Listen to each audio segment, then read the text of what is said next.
Quand tu parlais en parabole, Dieu n'était pas un pur esprit éternel, infiniment parfait, il n'était pas définition. Prenait visage du berger, qui dans les ronces et les épines risque sa vie pour une brebis qui avait quitté la maison. Ou le malheureux vigneron, pleurant son fils assassiné, peut-être exactement le même que celui qui dans sa bonté s'est mis à dos les syndicats, parce qu'il n'aime pas calculer et qu'il donne au dernier venu le même salaire qu'au premier.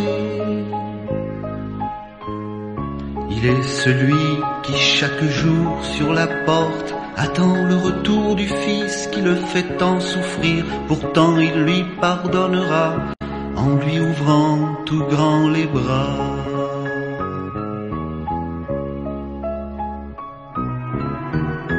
Quand tu parlais en parabole,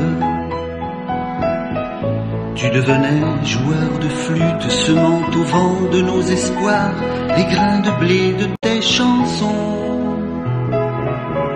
Puis tu étais le cep de vigne qui donne vie à nos sarments et le vin nouveau de la noce qui fait craquer les traditions. L'étranger, le samaritain, qui sait regarder nos blessures et qui descend dans le fossé pour nous soigner, nous rendre vie. Celui qui le jour du sabbat, en se riant d'une loi morte, prend la liberté de sauver son fils tombé au fond d'un puits.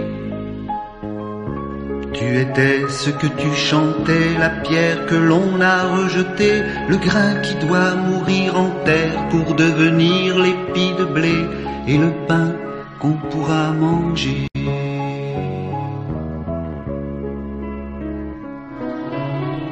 Quand tu parlais en parabole, tu savais si bien dessiner nos vanités, nos lâchetés, nos travers, nos comportements. Le débiteur impitoyable, celui qui gâche ses talents, le fils aîné qui fait la tête, il nous habille comme un gant. Tu es le chantre d'un royaume où les clochards sont invités, où ceux du fond viennent devant pour le banquet de ton amour, où le pauvre mendiant lépreux qui mangeait les miettes du riche sera un jour comblé de toi et tellement heureux à son tour. Tu disais, ce royaume-là, il est semé et déjà là, mais il est encore au-delà, car c'est à vous de travailler pour que le grain puisse lever.